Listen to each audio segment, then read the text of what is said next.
Қайырлы күн баршаларыңызға. Бүгін сіздерге қазағымның ұлттық тағамдарының бірі майсок дайындаймыз. Майсокты тардан дайындаймыз. Ең алдымен ыдысымызға тарымызды салып, жылы суымызды құйып, жақсылап жуып аламыз. Менің YouTube каналыма тіркеліп қойыңыздар, көптеген рецепттер бар. Жуып алған тарымызды сүзіп аламыз. Өте кір болып шығады. Видеода көргендеріңіздегідей мен 5 мәрте жуып алдым. Тарымызды жақсылап жуып аламыз. Жылы су құюымыз қажет. Ыстық су құйсаңыздар тарымыз қатты болып қалады. Сүзіп аламыз.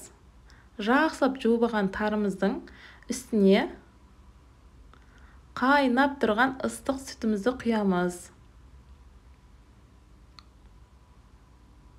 Ыстық су құюға да болады, сүтке бұқтырсаңыздар өте дәмді болып шығады.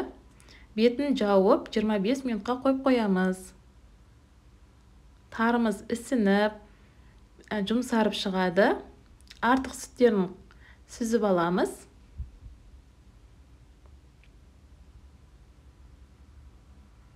Таза майлығымызға тарымызды кептіріп 45 минутқа қойып қоямыз.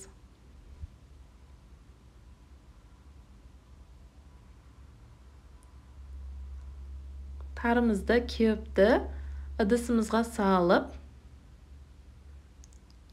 үй температурасында тұрған майымызды салып, жақсылап араластырамыз. Міндетті түрде бірінші майымызды саламыз. Шекерімізді дәміне қарай қосамыз. Осымен майсогымыз дайын. Әдемі ғып столға ұсыну үшін пияламызға салып, дайындап алған майсогымызды тарелкамызға аударамыз.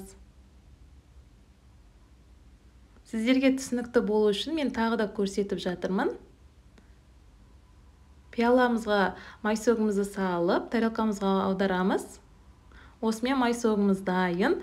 Міндетті түрде жасап көріңіздер. Сіздермен бірге болған Таңжарқын. Қош сау болыңыздар.